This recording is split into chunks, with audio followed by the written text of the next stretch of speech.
Well, welcome back, YouTube. Pass the Prop is here. We're back on Monday for Monday Night Football bets, and obviously we got two-game slate there. Obviously want to recap a little bit from this weekend. Joined, as always, by my guy Stu. What's up, man? I'm doing pretty good. I had a fun weekend. It was enjoyable. We had a great Sunday slate of games yesterday, and yeah, I'm feeling pretty good, energized. We got two games. It doesn't mean they're two good games, but we do have two games today, which is more to bet on. So I'm ready to go. Yeah, for sure. Obviously, I haven't seen you guys since Friday, dropping the Pass the Prop stuff there. So I know I saw you had a pretty decent weekend. Shout out Scotty Barnes. Got to give him a shout out for hitting me a 20-1 ticket there, bro. That was fun to start my Friday off. And I wish Josh Allen would have followed through. We can get our recap going here after that because that was fucking disgusting. Let's get to the good stuff first, I guess. We got Pittman. Just obviously almost had this in the first half. CD barely got there at 71. Thank God. That's why you buy those down, buddy. That's why we buy those down. And then obviously Josh Allen, dude. I don't know how he didn't get there. I don't think the Bills are going to do anything at all. Their defense is terrible. They fucking keep trying to run. I understand like running the ball when it's effective there, but those dump offs were so much better. I'm like, why do you keep trying to run this dude 3 yards at a time, dude? James Cook in space was killing everybody on those linebackers. I'm like, dude, dump this ball off. And they just kept running the ball. Obviously, that killed everything. And the Kadarius Toney thing, I'm sure we'll talk about here in a second, but we can get past that. Yeah, I was actually having such a good weekend that I didn't even realize this was losing. Like, you texted me, and I had a good amount of money. I was like, oh, I thought we won this already. You know what I mean? I know, dude. It shouldn't have been close. Yeah, it felt like he had, 17, 19 at halftime or something. Like, it felt like so easy. And then, yeah, I checked my box score, obviously, and he's, stuck at 22 or whatever. So that was weird. I mean, once again, I can't speak for the people in chat, but as someone that tailed you over here, I mean, this is a good bet. This is a bet you make 100 out of. This is a bet if you saw the game and you took away the box score, you'd bet more on afterwards, right? If you knew what would happen. So it's unfortunate that he obviously didn't knock the completions, but yeah, it was a good spot right here. Yeah, and we talked about completions versus yards. Dude still misses yards prop by 30. He had 230 passing yards and 23 completions there, which is just crazy, man. With a guy like Josh Allen being that low on the A-dot. Had a couple big plays. Shout out Chase Brown, bro. Fuck, man. I'm still mad about it. Damn, dude, that was frustrating to see 30-1, and then he catches first. You could have bet him first touchdown. I think he scored the first touchdown of the game. That was so frustrating, dude. On that huge play too, like that he just got the open field and just darted. Like, yeah, that was it. But I did see a lot of people in the Discord cashed on that. Still had the Chase Brown love, so that was good to see. Yeah, anytime we can get you guys extra money, we're happy to see that. Lamar over 8.5 rush attempts, dude. I take full credit for winning this one, because whenever he so my buddy who I needed to win in fantasy for me to get the 1 seed, I needed Lamar to do well. And the other guy had Flowers and Likely. And I'm just like, dude, Lamar freaking sucks. Lamar sucks. Start running the ball, Lamar. You freaking suck. And then he kept running. I'm like, yes. So I take credit for that. For him finally deciding, hey, yeah, maybe I should just run because I'm averaging like 10 yards a fucking carry. It was wild. And if you've watched Lamar this year, why this wasn't like a 5-unit bomb is he has the open lane so often. And he's like, what if I threw it 55 yards down the field? And it works sometimes, just enough so that he keeps doing it over and over again. But I mean, yeah, as someone that bets his rushing all the time, there's consistently those 4 or 5 yard gains that a guy should be taking. They just get yourself a little bit closer and they want the home run ball. And it's the same thing with Allen, as someone that's bet on Allen all these years as well. But it's something you got to live with. Like you said, he worked through and still cashed it for us in the end. Yeah, and then our last one, obviously, Devontae, that was disgusting, bro. That game was so bad. Oh, guys, I get fucked so much just doing this every day. Not just me, anyone, right? You bet you get fucked so often that it is so nice to just sit there and enjoy it going the other way for once. How about that? Devontae getting there. He did, by the way, his 8 real targets did not get him there. 8 targets, 29 yards, nothing. We needed a fucking stupid lateral dump off last play of the game target to win this bet right here. And hey, it doesn't mean it's a bad bet. Once again, the 8 targets. I support this 10 out of 10 times. It cashed right here, but it's really good to be on the good side of these every once in a while. Like this would be the one time like I would take you guys under that this would happen. So I am very happy that we were able to cash right there. But like you said, I mean, I remember the worst one I can remember was 2 or 3 years ago. I remember a Chargers game with Tyrod against the Bengals. That one being the worst one I'd ever sat through. I had a lot of money on this game, so I fucking watched a good amount of it. Oh my God, it takes the cake. There hasn't been a game even remotely close to as bad this year. And Mullins coming in and making the game better is just hilarious. It's the icing on top. I mean, I apologize. I'm hiring a team to scrape any positive things I've ever said about Josh Dobbs off the internet. I'm hiring. If you're available, please help me out because I don't want that smoke. Okay, I was wrong. I was drinking the Kool-Aid for a couple of days. Please bring us more Nick Mullins because, oh my God, that was terrible.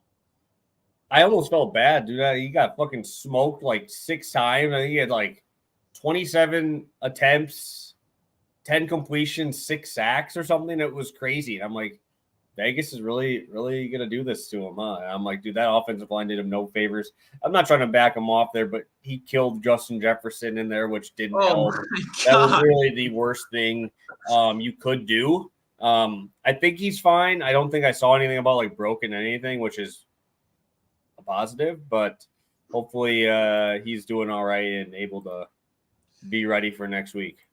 He murdered him, man. It's like he was watching a bunch of Jimmy Garoppolo tape from years past, thinking he was still starting out there, and he didn't get the memo because, oh my God. I mean, those up high over the middle, a brutal throw right there. I mean, the whole row, as a quarterback, like, in the moment, you can't like hate on him too much. I know he probably is getting murdered for that play in particular, just based on how many people lost Justin Jefferson bets, right? Including myself. I'm sure the whole world, got to type in, but just a brutal showing. Only thing I can say next week, you guys already, if you haven't thought of this yet, you're not a degenerate enough. I'm so sorry. TJ Hawkinson with Nick Mullins next week. Come on. If you haven't thought about placing that bet in your slip, come on. We got to get it going. Next week, be ready for the Hawkinson opening line. It's going to steam. It's going to get wound way up by Sunday. So just be ready whenever it opens on Thursday. We're going right back, baby. Yeah, 3-1 day. It can't be too mad. And honestly, I am upset it wasn't 4-0. Like those ones where you think you have it locked up, and then it's like, damn. But we're still 3-1. Got to look at it that way, and not going towards all the negative shit there. I guess let's do a little talk about the slate in general over yesterday. Mike, is Bryce Young the worst quarterback ever to play NFL football? Oh boy. I mean, once again, like I've been low. I feel like I should get some credit for hating on him in the preseason before anyone else even did. Maybe that's going too far. I've not been on board all year. I'll just say the same thing. Now that the whole world hates him, you got to give him a little bit of an ounce of leeway due to the fact that he was put in the worst situation in football. And it's hard to ask a guy to succeed when they're in the worst situation in football. That being said, when you're watching him, you just want to see an ounce of hope. These terrible quarterbacks, the Zach Wilsons, the former bust of the year, at least give you a couple throws. It may not be consistent, but they give you a couple where you're like, that's why we drafted him. That's the throw right there. We just need to recreate that a little bit more. We haven't seen that all year. There hasn't been more than 3 Bryce Young plays where you put your hand on it and you go like, we need more of that. We can get there. Like it's been a hopeless season, to be completely honest. So that is brutal. It's the same reason why I can't ever back the Panthers. I haven't bet them once so far this season in terms of against the spread or money line or anything like that. Like if a team can't score, you can't bet on them, right? So it's one of those things. Historically bad offense. Teams are going to continue to run on them like crazy. Just please don't bet the Panthers. That's the only advice I can really give you. Yeah, no, I want to kind of talk about a couple other ones here, and I think it's finally mainstream to hate on Derek Carr. I think it's finally becoming mainstream. I'm like, bro, you've been on that Bryce Young hate train. I'm like, I think people finally realizing like, I would get hate when I would keep typing, I want Jameis Winston. Underneath when I say that, everybody would always say, he can't win games, blah, blah, blah. I'm like, bro, you want to watch this shit? That was the worst half of football I've ever seen. I think it's worse than that Viking game. I'm dead ass. If you watch I watched the first half. I didn't touch it because I wanted Mingo, bro. And Bryce Young obviously missed Mingo for a touchdown, which would have probably won me like $3-4 grand. By the way, just to put that out there into the world. A 30-1 Chase Brown, and then a fucking Bryce Young missed on a 5-yard. He was 5 yards open, dude. Hit him. Ain't that hard. But so that one was tough. But dude, it's finally mainstream. They ate Derek Carr, and now I'm seeing a lot of people do it. I'm like, dude, this has been all the time. I don't know why you think that this guy having the 60-something% completion percentage on 3-yard routes is good, bro. Like even Kamara, -11. He had -11 receiving yards yesterday. Like, dude, he is bad. He is absolutely awful. Yeah, that's one game I had no action on outside of Mingo long shots. I didn't watch a single second of it, so I'm very happy that I was able to miss out. I had Bryce Young rushing yards. Someone texted me at 1, like, nice. That's all I need from this game. I don't need to watch it. I'm sure it was awful as you're describing right here, and it's just brutal. I mean, Carr, you've kind of nailed it. I bet the Saints to make the playoffs before the season started. I was definitely more of a Derek Carr fan, but it hasn't been super impressive so far, or at all. Yeah, no, he's terrible. I want to take my victory lap again today. Not as happy as my Kevin Knox victory lap, but Rachaad White, bro. Like, come on. This dude he's like number 4 now. He's the 4th best fantasy running back right now. Just putting up monster points on absolutely, like, don't watch his games, dude. Like, don't even watch him. Like, 75% of the times he touches the ball, he'll make one guy miss and then fall. Like, I'm like, hey, you're getting 3-4 yards, I'll take it. He's been doing really well at not taking, like, the huge negative plays that he did last year. He's doing way better at that, but finds a way into the end zone, bro. Just finds a way, dude. 30-yard screen pass behind the line of scrimmage was just awesome to watch him just cook. So I have to give my shots to Rachaad White for continuing just to put up fantasy numbers, man. That's what you want. And that game was epic. I texted you about 30 minutes before lock saying, hey, I'm making my adjustments here. I switched up my hand-built lineup and went with the number 2 scoring fantasy quarterback of the week. I'm going to take that victory lap. Desmond Ridder, bro. Desmond Ridder outscored the 35% chalk Justin Fields, bro. He outscored him at like 5K. The only guy lower than him was Joe Flacco, and he still outscored Flacco by about 8 points. So shout out there. How'd they lose, dude? Did you watch that game? Did you see how they just lost that game? I'm like, how are you losing this game, man? Their skill position players played very, very well. Yeah, that's another game I didn't watch. I had London receiving yards in that one, and once again, cashed very early. That was I had Bijan like 2 touchdowns, but as a long shot, nothing crazy. So, I'm glad you cashed out. Obviously, I was box score watching, and I kept seeing Ridder continue to kind of move up. And I even tried to make, fun of him on Twitter a couple of times, and he was actually doing too well that, I couldn't. So shout out to him for beating the bad out. Because he missed Bijan on the opening touchdown. Yep, it was open too. And so I was spazzing. I was That would have been 2 touchdowns too. And then he went like 10 for 11 after that, and I was like, okay, I can't hold on to this anger if he's gonna keep being good, like I can't call him trash when he's completed 10 of his last 11. So it was one of his better performances. Hopefully, he can go back to Drake London at a good price next week. Yeah, well, one last thing I want to talk about, obviously, the Cowboys-Bills game next week. Who obviously that's a huge game. Both teams coming off a win. Dude, Cowboys look nice, bro. That game last night, they look nice. Shout out everybody kind of giving Al Harris his love. Obviously, old Packer, bro. He was a very good Packers cornerback. Got those guys forcing turnovers out there, dude. They worked the Eagles, bro. Like, they absolutely worked them again. Yeah, no, it wasn't close. It wasn't competitive. I mean, luckily, that's one of those games where I look at my bets and I go, I should have, like a new car at the end of the day. You know what I mean? I killed it. And then I look at it and I made like $25. And it's like, okay, whatever. At least you're coming out with profit. That's when you do this for long enough, that's what you have to do consistently to be happy. But like Come on! If you bet props in that game, we were so close to having the ideal script of the Eagles having to fight back in this one tooth and nail, and they just couldn't. I mean, every time it was a turnover, it was a lost fumble. They could not consistently move the ball. Next week, though, I still think I'll be on the Bill side of that one. I think it's two teams that are very similar. I talked on my opening line show with AC last night. We both agreed we like the over in that one. Personally, I think it's going to be one of those games where neither team can really stop the other side. In particular, the Bills is really the side I'm worried about. The Dallas defense is pretty good. But I think, simply put, if the Bills give up 30 points, they're going to respond. This is Josh Allen.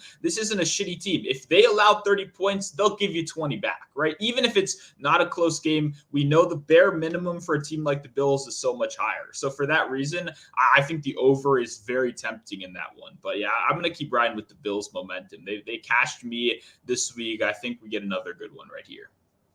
All right, I gotta do this just because, like I said, I'm not tooting my own horn, but we're three leagues, first place in each. So I had my bye week last week. Weird. Don't get me started on why the fantasy playoffs started this week. Doesn't make sense. But I have Dak Prescott and Josh Allen. Right. I got very lucky in my picks. I got Jock in like the 6th round. Obviously drafted Allen very early. It's a 6-point boosted touchdown league. So any touchdown, 6 points. So a passing touchdown is worth 6. So that's why Dak has been so damn good. Yeah. So rushing upside is just yards, right? There's no rushing touchdown upside. That doesn't matter. Would you start Dak or would you start Josh Allen? I'm curious. Oh, that's a good question. In Buffalo. Oh, damn, that's a good question. I think it's got to be Dak right there. I didn't know. I've started. I didn't start Dak until about 3 weeks ago, and Dak's been so fucking good. Same. No, he's single-handedly bringing me to the playoffs as well. As someone that also I had to start him in the beginning of the year, but it wasn't pretty. You know what I'm saying? And he kind of has come back since then. But at this point in the year, playoffs on the line, Dak between Allen is a crazy question. And the fact that we're considering Dak just shows. I mean, he's the MVP favorite. He is plus 150 to win the freaking MVP. Dude, the only thing that could change this is if Tyreek just goes berserk, bro. I mean, I understand the Purdy argument and all that, but it's like you're having this Cowboys team. Probably, I mean, they're going to be up with them towards the 1, but I mean, you take Purdy out, you take out, Dak. I mean, what are they going to do, bro? You know what I mean? They're throwing the ball 70% of the time now. I think for me, the one value, because if you've watched the show the last 2 weeks, I came in 2 weeks ago. I said I just got a little piece of Purdy, 13-1. I think that's pretty good value. Last week, I said if Dak wins, he's going to go from 300 to being even heavier a favorite. So I got a little bit of plus 350. I didn't think I would see a single name that I even considered on the board at this point. I thought there'd be no value. For me, there is one that I got a little bit of this morning, Lamar Jackson plus 850. And it's pretty simple. It's for the same exact reason of what did I say about these last two names? They could put themselves in a position by doing something tough to launch themselves to the top of this argument. The Ravens can beat the 49ers in primetime with the whole world watching. They have a chance to do that. That's huge. That is huge. That's a 500, 600 point sway if it goes the way you want it to. So rather than betting a money line in that game or something like that, at 850, I'm going to take a chance. I'm going to get a little bit on Lamar right here. Like I said, I already have the two guys that are favored now at least okay prices. Obviously, none of this is beating your preseason prices. You don't have to send me your Purdy 180-1 tickets. I know I'm not beating that. I'm just saying grinding from a week-to-week basis futures can be a little bit tough. But if you keep following, if you look ahead a couple weeks, I think you can get a little value. So I wouldn't really recommend normally making bets at this point of the year on those markets, but I could see, if you're someone at home that has one of these two guys at the top, I don't hate getting a little Lamar Jackson. I think he could instantly vault himself to the top of this conversation. Yeah, and the only reason I even think, I don't know how Dak controls it, bro. He's got Buffalo, then Miami, then Detroit. Those are their next 3 games, bro. Like, you win those, you're cooking, man. You're absolutely cooking. And obviously Tyreek in that game playing against Dallas on a huge game, stuff like that. I mean, dude could break the receiving record not even in that last game, right? I mean, he could break it before the last game, and then you play Washington, bro. He can put up 200 on them and make the record unbeatable. If you get to, I mean, he's going to go off, obviously, in 2 of these games, right? And then, Washington, I'm on the Dak. I was gonna say that Cowboys play Washington last week. Yes, Dak Prescott gonna throw for 6,000, bro. He might throw for 6,000 yards. Yeah, he probably will. And yeah, we don't have to make fun of my team. We can save that for the later shows in the week. How about that? Yeah, and we can get that transitions us to my team tonight. Obviously, they're on the docket. Let's start talking a little bit here. We got my Packers playing the Giants today in New York. We have 37-point total. Packers are 6-point favorites. I was not expecting them to be that big of a favorite here on the road. Any spots, Stu, out of the 4 here before we get into our picks here, and then maybe a little bit of questions? Yeah, normally when you pick one of the sides or totals, it's one you absolutely hate. I don't hate this one. I kind of like the Giants in this game, and I kind of like the under in this game. Obviously, the under, I don't think there's value anymore, right? Anytime you can get a number earlier in the week and we see it continue to drop and drop and drop, and you're sitting here betting on Monday morning, you're betting against the sharpest number on the market, right? So for me, the total has kind of lost its value. That'll be a live spot that I look very closely at because I just don't see an exciting game here. I think a lot of people are going to want to transition this love for love that we've had over these last couple weeks and want another high-paced game. Look at these throws he's making. The kid is good, and I agree. The kid is good. I think we should all be in that side of the argument now. I think if you're still holding out hope that, Love is some terrible quarterback, then you're probably a Bears fan or a Lions fan at this point, right? It's enough consistent performances that we know he's got at least something, and that's all you really need to beat a team like the Giants. So it's not like I think they're going to lose this game,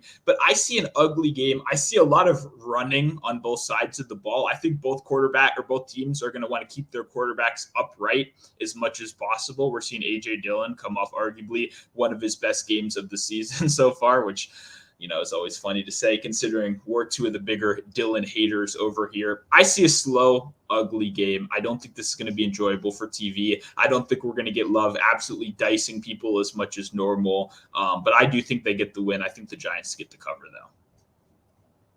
Yeah, dude, I kind of like the Packers team total here. I just don't know if it goes over the actual game because 37, dude, like the Packers defense has been getting pressure, man. That's something when they're doing well, it's because they're getting pressure on the quarterback, whether it be Herbert earlier in the year, those couple games prior. I mean, even when you go down even further to Goff, right? Goff couldn't even do anything, right? Obviously, DeVito might throw the ball 12 times today. Truly, like actually might do it. Yeah. But my thing is, I think Packers team total is at 20.5 or whatever it is. And it's tough for me to not want to play that, especially now that they're scoring in the first half.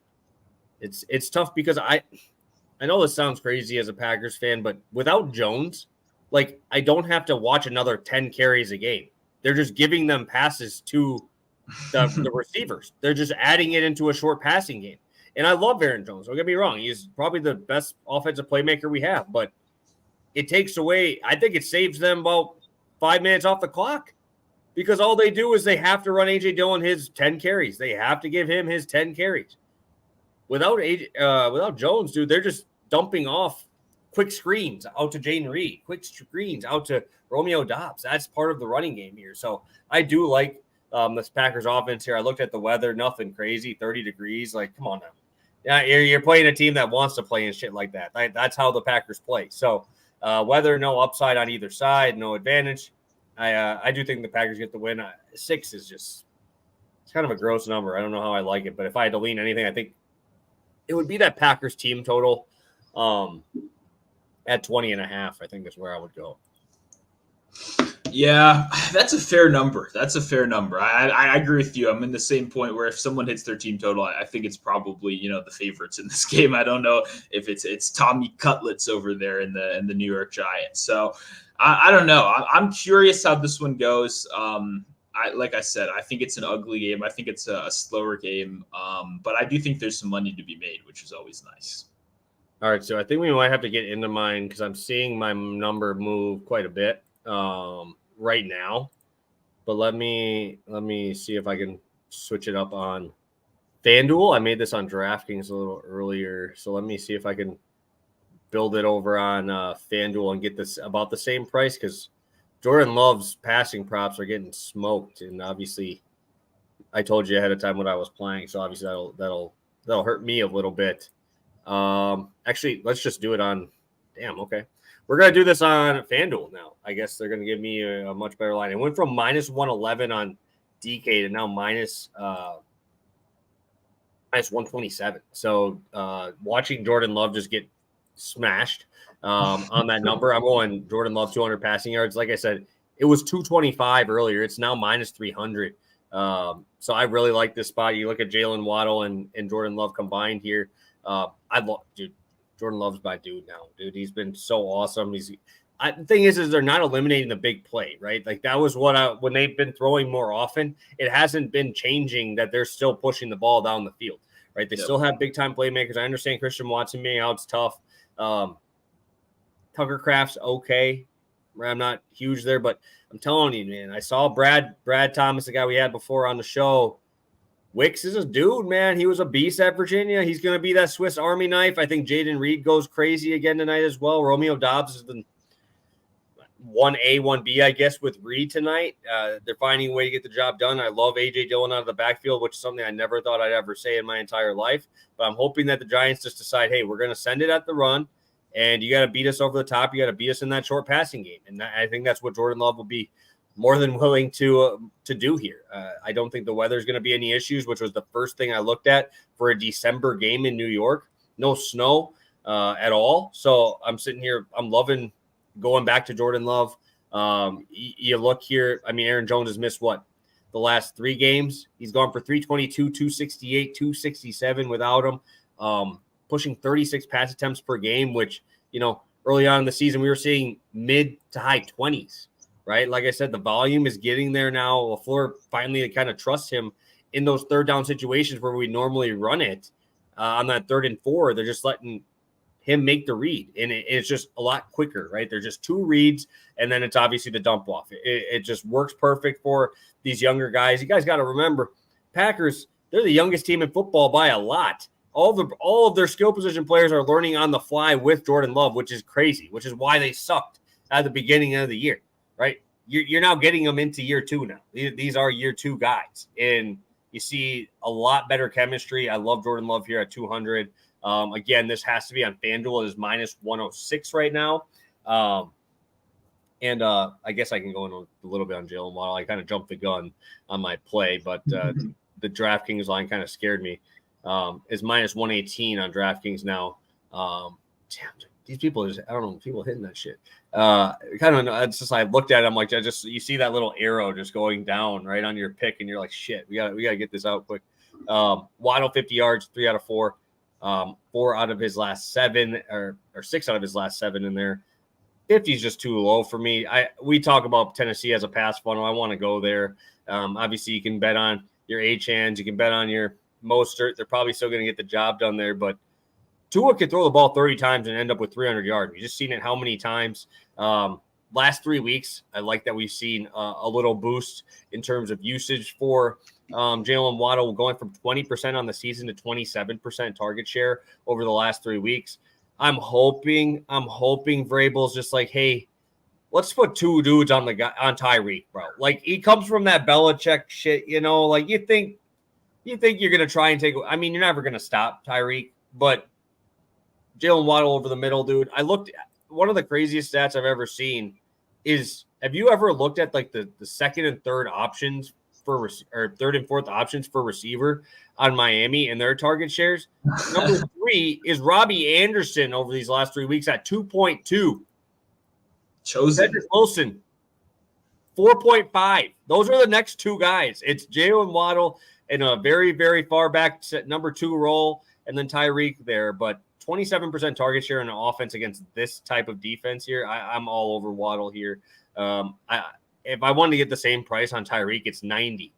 It's 100. I'm going to need him to get. So it's like, Waddle's got big play upside. Obviously has 30-yard plays in 2 of his last 5 games there too. So sign me up. I'll take a little Waddle here and hope that Vrabel can do something that nobody can do and slow down Tyreek a little bit. Yeah. I mean, I definitely love the Love spot right there. For me, I'm curious what you think about longest completion. I think that's one I might get to by the end of the day, because you did mention the deep stuff is still there. What do we know about the Giants? They blitz. They're just going to send the house at you. And he's got to chuck it up in a 50-50 ball at least once, right? He's got 3 or 4 guys that can make the catch. I don't like any of those deep threats at all. Wicks? If Reed is not a deep play guy. But he's going to go to the outside now. He's not running dude, if Christian Watson's there, okay. That's 3 deep balls out of their game plan now, at least. Because he's getting about 50-60% of those balls over 20+ yards. Without him, dude, I'm not touching that longest one. Agreed. But I think that's where we're at with the market, where it's you cross Christian Watson off. And I don't think people think that anyone else on this team is a good deep ball receiver, but I disagree. Christian Watson, first off, is a drop monster. So I don't care. I mean, yeah, sure, he's out, but now we're going to kick Jaden Reed to the outside, which means he won't be running those short and intermediate routes as much. We'll see his ADOT take a little bit of an increase, which has happened in the past without him. And in my opinion, Wicks is dangerous. Get that guy in the open field. Let him make a play. Like, for me, his longest reception would be a play. The reason it's not is because it's 17.5. You don't get bench players like that, put prices like that if there isn't a reason. I played Shakir on the Bills offense at 13.5 as the wide receiver 3 a couple weeks ago. 17.5 tells you something. When you do this long enough, you read the numbers just as much as you read the game. And what they're telling you is, we don't want any smoke with this guy at all. So that's my counter argument there, is I think these secondary names are better than people think. And I think the main names, the Watsons of the world, the Dobbs of the world, I don't think there's that much of a difference at all. No, they're all young. But I'm saying, if I wanted a discount on the Jordan Love number. I need 36 yards, bro. I need a 36-yard pass, right? And he's only hit this 1 out of the last 3 games, right? I mean, it's tough. And you have that 53-yard play. That was on 1 play, the first play from scrimmage against the Lions. Yeah. Other than that, he hasn't hit this at all, right? I mean, obviously, we only need 1 play. Obviously, we talk about that all the time. But he hasn't got it against the Chiefs, obviously, which is a tough one for it. But against the Chargers, right? I mean, it's tough, especially when you can have a guy take that top off the defense. We're not going to have an MVS there or a Watson there that pretty much is just going to take that safety with them. And I wish Musgrave was there. Musgrave has a lot better yards after the catch ability. That takes him out of it. Tucker Kraft is not getting anything outside of a 2-yard pass. And I love Jaden Reed, man. Trust me, I love him. But you talked about it already. If they're going to blitz, they're going to get this ball out of their hands fast, and then it's just like yards after the catch. And if I can just trust on Love with the volume that's been happening these last couple of weeks, I'd rather play that than just the one bomb out there, which, trust me, I want it to happen too. I really do. But it's just, I don't know if he's going to have that same confidence throwing that ball up in the air like that to Reed or Dobbs when you can just throw it 15 yards and, they're going to get 25 with the yards after catch. Yeah, no, I agree. I think just the counter argument to that, without going too much longer, is just it's simply the defense they're playing right here. You got no matter what wide receiver room they face, that they have an inherent disadvantage. These cornerbacks can't cover anyone one-on-one, and they're being asked to every week because they blitz 40 guys a game because they can't get any pressure on the quarterback. So I agree, we're going to see more short and intermediate, but I'd rather play a longest completion 100 out of 100 times against the Giants than I would the Chargers, because the Chargers defense knows they suck, so they sit back and let you eat down the middle.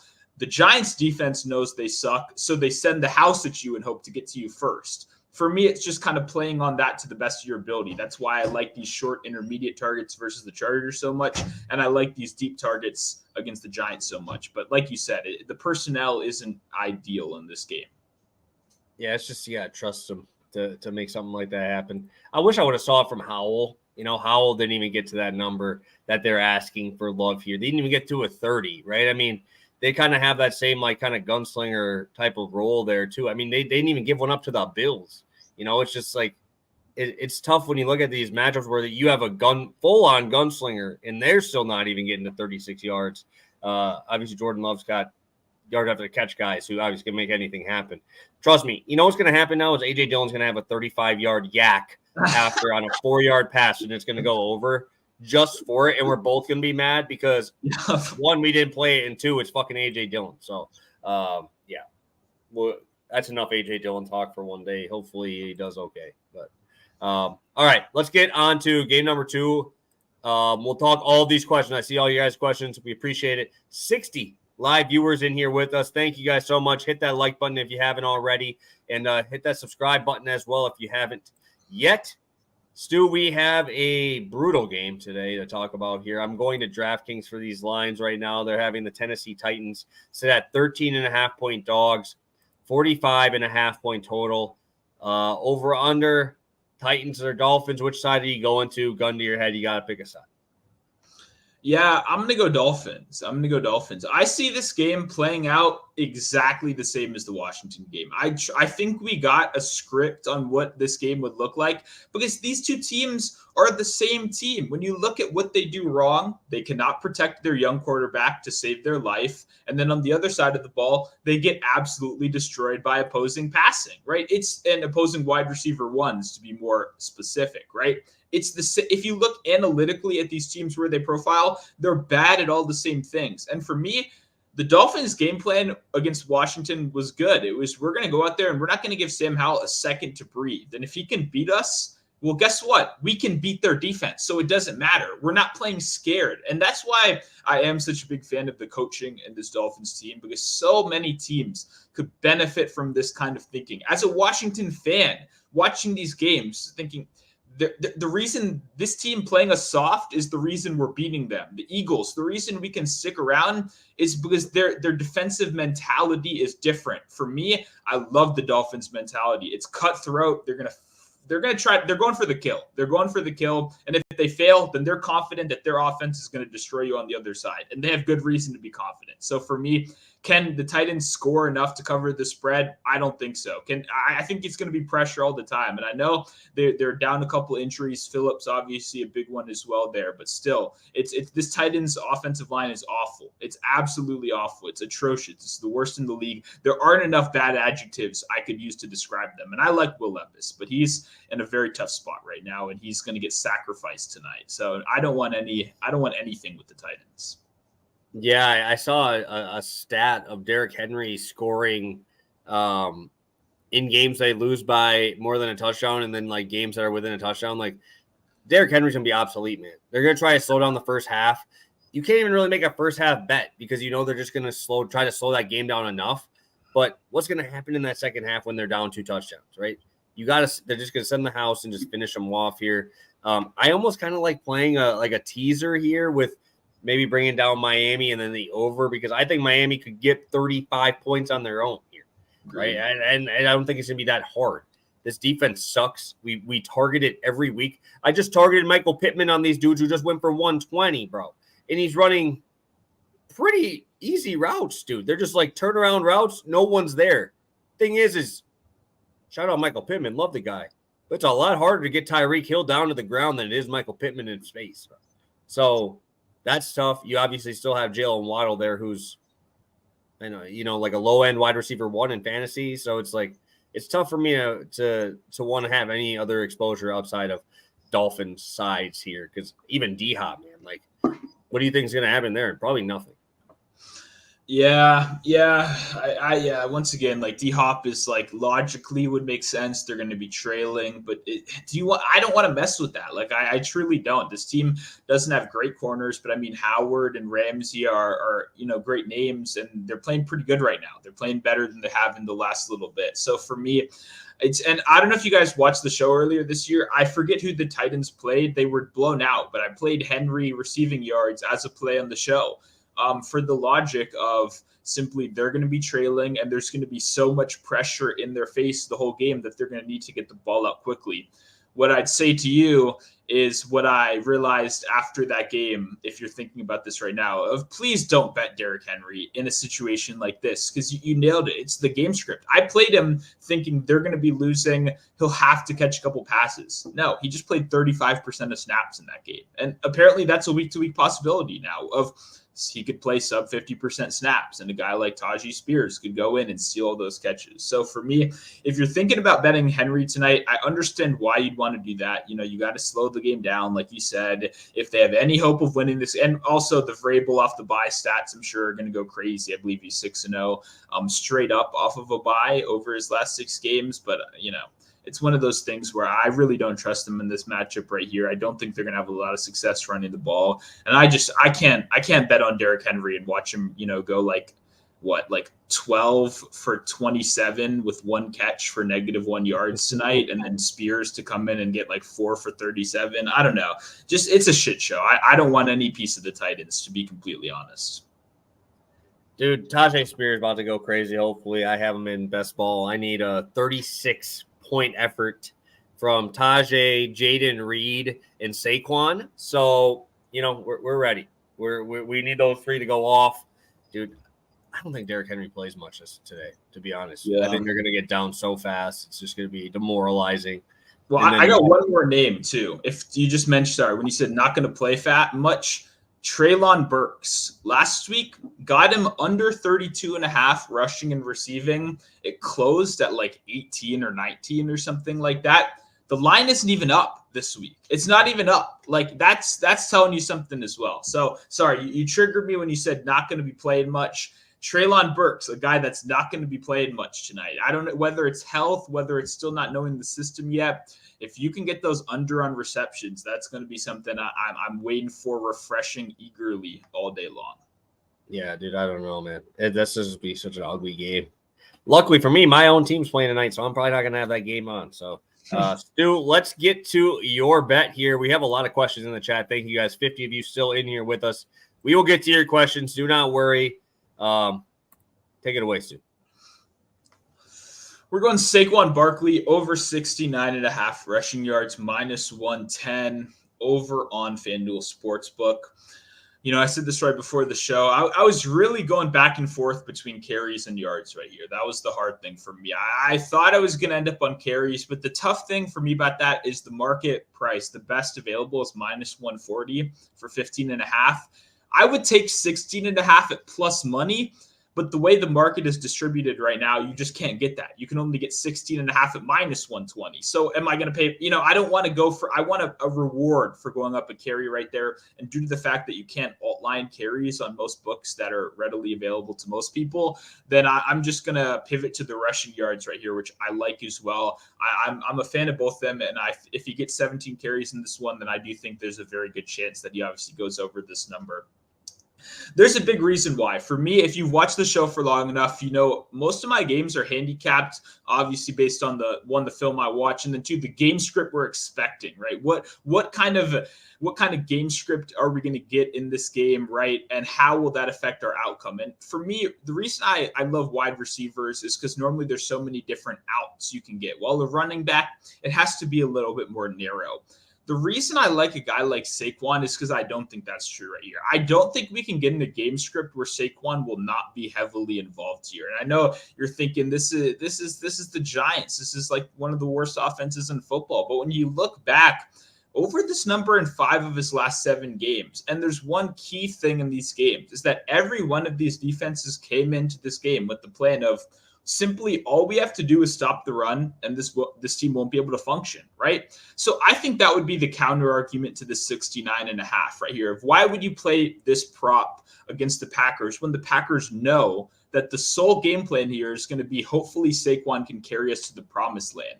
And I think that's pretty simple. When I get a chance to take a guy in a close game that's going to touch the ball, in my opinion, 18 to 20 times, a guy that, by the way, one of the most talented running backs we've ever seen out of college. We've had some injuries and stuff since then. I'm going to take that opportunity, especially when you look at some of the running backs that have been crushing this over these last couple of games, because the Packers are not a good run defense overall. I think they're a little, as we've talked about on the show a couple of times, I think they're a little overhated by the national media for being like awful. I don't think they're like a bottom 5 rush defense, but especially with them getting some linebackers healthy. I know Campbell missed earlier in the year at a certain point as well. I think pretty simply, when the opportunity comes, we're going to have plenty of chances right here. And the stat I really like too is, this defensive line is really bad, offensive line is really bad on this Giant side. The thing that I really like to see is that the Packers are the 5th worst team in the league in getting to the running back before making contact, right? So 5th worst in yards before contact right here, which means these guys are actually getting a little bit of an open lane to start their runs. And for a guy like Saquon, he just needs that like 1 to 2 yards of free space to make something happen. So if you're telling me that over the course of the 17 to 8 carries in this game that we won't get one chunk yardage play right here, then obviously it's going to be a rough night for me personally. But I'm thinking we're going to have a couple of chunk play opportunities, and I think the overall volume is just going to be so good in this one. I truly believe that this game won't get away from either side. I think A.J. Dillon is going to run the ball more than people expect on the other side.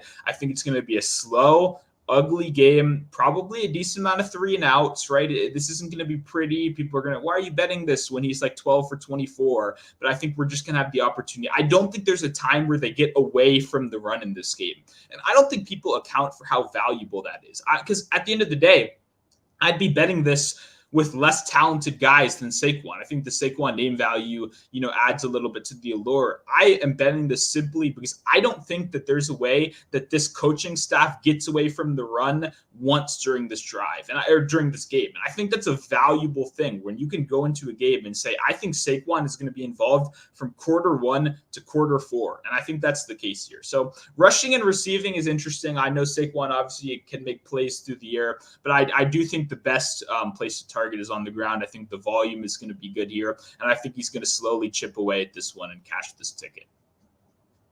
Yeah, no, and I think you're going to tell pretty early, man, because if the Packers are able to start out quick like they have recently, I think it'll be tough, but that's off of 3 games, right? I mean, they're averaging 17 points per game over the last 3 against the Chargers, Chiefs, and for some reason for Detroit, right? Those were their last 3 games. If you think Detroit, or if you think the Giants can keep them to under 14 in that first half, which Vegas thinks they are, then yeah, I think it's there. It's just Giants are the worst first half team in football. They're so bad. Like they can't score. That's my only worry is like, can they score anything? Right? I mean, dude, their first half number is 5. That's their average points in the first half. We're 13 games in. They're averaging 5 points a game in the first half. That's what's the only thing holding me back is this offense is that bad. I love Saquon. I mean, I told you guys at the beginning of the year, Saquon and Nick Chubb, I was 30+% best ball. Those are my 2 guys. And obviously the Nick Chubb one, hopefully he's getting better and everything. But yeah, I have a lot of exposure to Saquon Barkley. If he does well tonight, I'll probably get into 2 more contests. Seeing as this is the last week. But I want to bet it too. I think every time I just go to like the Montgomery Gibbs game, and then I realized 2 weeks before that they just got absolutely shredded by Najee Harris and Jaylen Warren. Yeah, that's the thing that kind of comes into my mind in there. But also Rashawn Gary's just been playing like a fucking dog, dude. He's so goddamn good. Kenny Clark's been freaking awesome. It's just, you got to get him to the outside. Just don't run up the middle. Just get to the outside because our corners are not great tacklers at all. So I just don't know how smart this Giants offense is to just get the guy on the outside. So yeah, well, and I'll say too, like to kind of what you were saying right there of this is the worst first quarter team in football. First half. Sorry, you're right. They're absolutely atrocious. And that's why, to me, it's even more impressive that he's hitting this number going through that. Like I said, 3 of our last 5 of our last 7. He has a 19-yard rush or more in 5 straight. You look at the Vegas game, they got dominated. He hit this number. You look at the Dallas game, they got dominated. He fell 3 yards short. You know what I mean? Like, it's a situation where I agree with what you're saying, but it's not like this is new. It's not like that's suddenly something we have to take into the number now. This team has truly been awful, and I think we're finally now in a spot where, even like you said, with how bad the surrounding cast is, I think the volume is just going to be good enough to get us there. Because I know the blowout is scary, but to me, this game, let's say it's 10-0 at the end of the first quarter. Saquon only has 7 rushing yards. To me, the second quarter, a normal team is okay. It's time to pass. We got to make this right. You know that if you bet this right, if you watch this game tonight, that's not going to be the case here. It's not, okay, Jalen Hyatt suddenly in store for 15 targets. No, They're going to run the ball with only 7 yards, down 10-0. Saquon's going to go out of the first half with 30, 40 plus. They're running until it truly kills them in this game. And it's not because that's a great strategy. It's because they don't have any other choice. So at the end of the day, that's the side I want to be on. No matter how ugly it is, no matter, how hollow the volume is, I want to be on the side where the guy has to touch it 20 times or you lose because, like I said, I want to be on the coach's side. Yes, sir. Yes, sir. Also, only other thing I'll say, Packers can't guard them out of the backfield either. So that's the only other thing that kind of makes it. Maybe I touch that rushing receiving as well because, my God, dude, they fucking can't guard running backs out of the backfield at all. They've been terrible at it. Even though Austin Eckler did nothing against them, but that was because he's complaining about his damn cleats. But that's a different story. All right, let's get to some questions here, guys. We got a lot of you guys in here. Thank you guys for tuning in on your Monday afternoon. We'll go all the way up to the top. We got 2 chances at good games and nothing. Hey, I don't disagree, man. Straight to the point. Yeah, especially that Dolphins game, man. That thing's going to be gross. But a lot of people need this for the fantasy playoffs, man. Makes it a little more interesting because a lot of people are going to probably have Dolphins if they're finding their way close to the playoffs. There we got Steve in there as well.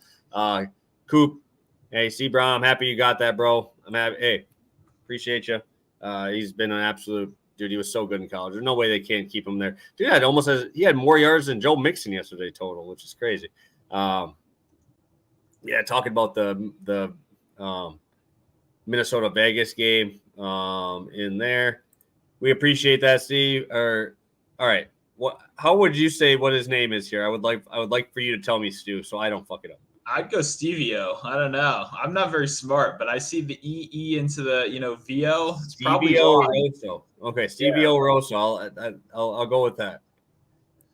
Oh yeah, Hockenson and Jefferson if he's healthy against the Bengals. Oh my God, bro, that's gonna be a fun one. Jefferson's gonna be the smoke screen, and Hawkinson's gonna be the guy you want to go to. That's all I'm saying. If we get 4.5, which I don't want to jinx it. There's no chance we get 4.5. There's no chance. Dude, he had 5 completions to Hockenson in the second half. In the last quarter. I know, and they're so dumb. And I'm telling you, it might be. I don't want to jinx it and put out there. I can see 4.5 minus 160, bro. Yeah, I'll probably put it at 60. If you give me that, that's perfect. I'll take it because it should be 4.5 minus 280, right? That's what the line should be. But we'll get into that. We have plenty of time to talk about that for the rest of the week. Yeah. Thoughts on Jaden Reed over 46.5 yards? I love Jaden Reed. Again, I like his receptions usually a lot more, but he has been getting a little bit more of those big plays. So I do not mind 46.5. Usually in these primetime games, because I've gotten screwed so many times, like CeeDee Lamb last night, right? If I didn't buy that down, I'm out, right? Yeah. I usually like to buy down and throw with another guy that I like, just because it's been so tough for me. I'm getting like hooked and getting within like 10 yards. It's just like I'll just buy it down and be okay with it. Yeah, I was gonna say if I had to bet money, I would have laid minus 200 that you'd have some kind of read in this game tonight. I'm not gonna lie. I will have read in this game. Yeah, because I mean we've been killing it on him so far this year. But I'll say my thing with Reed, I like him a lot. I think there's gonna be an uptick in ADOT tonight because I think he's gonna run a couple more deeper routes, a little bit less intermediate. My biggest thing is just I don't know about you. It's the same thing I have with Wicks too. If I bet a guy at 20 receiving yards or for like Wicks 8.5. And now you're asking me to bet the same guy a couple weeks later, 45.5, 46, or 30. It doesn't feel this. Yeah, when you've hit it at that 30, at that 20 before that, it does kind of hurt right there. So I don't mind Reed. I'll just say I think the number is kind of fair. I think it's kind of where it should. There's no value on it anymore. Yeah. At all. For sure. Over 1.5 passing touchdowns for Love. I don't know, man. I hope so. But again, I'm just going to roll with the team total if I'm going to bet on anything. Isn't fade to Christian Watson half of the red zone playbook? Like, what are they going to do without that play? No. Red zone playbook. I'm telling you this. If he throws a touchdown within the 5-yard line or 10-yard line, I'm telling you what's going to happen. It's going to be that play action fake, hard play action fake down to the right side, and they're going to send either Tucker Kraft and or Jaden Reed from the slot all the way across the other side. They do it every fucking time. every time. It's so reliable. Tucker Kraft's first touchdown that he had in against Detroit, that exact play. That play will be used. I guarantee it. Guarantee it, dude. They're going to use it. I think it's probably going to the tight end there, but they have used it to wide receivers there too. But just a thought on that Tucker Kraft touchdown possibility on there. I don't think he does much today, but I remember that play way too much, dude. Brett Favre, Rodgers, they all would run that damn play, and it's always open because you can't stay with that guy running full speed across. I guess I would say this: if you have a fantasy team going tonight, Stu, miraculously you have Mostert and A-Chain. Who would you play? Well, I mean, if you have them both, you got to play I guess you have to. I would play Mostert between them. I mean, if you have them, but I would play both of them if you have them, no matter what. I think from a betting perspective, it's tough. I'm not betting. I mean, I'll just tell you what I'm going to do then. I'm not betting Mostert tonight. I'm betting A-Chain, and I'm betting A-Chain touchdown, which we'll talk about in our long shot portion whenever we get there. But I think A-Chain is in a great position to be the garbage time back, and I think this is going to be a game where there's garbage time. And it's very rare in any sport where you get a guy that's going to not only contribute starter minutes, but they're also going to stay in for the blowout. That's like the golden goose in basketball. When you find that young player that they don't take out with all the rest of the starters when they go down, so they grab 5 more, blowout rebounds. That's what you want right there. And man, sitting there last week with that Washington game, the only thing I could think is, man, not only are they giving the ball to A-Chain, they're calling real plays in garbage time, which is so good, because if you're an NFL coach, you should not be wasting live snaps ever. You only ever get to practice against your defense, and then you get to play real games. When you get into blowout time, this should not be a time to give up, especially if you're a good team. Run those bottom of the playbook plays you thought of on the shitter last night. You know what I mean? And see if they work. And that's what they do. They give A-Chain reverses and creative touches in overtime, or not overtime, in garbage time. And that's rare. So for me, I think that it's pretty simple. I think there's going to be garbage time in this game. I'm going to take A-Chain. But I couldn't hate Mostert. It's just like, he's old, the playoffs are coming, and they're going to destroy this team. So how much do they really need him? I don't know. Yeah, who would have thought that A-Chain would be higher in DFS? He's worth $100 more than Mostert here.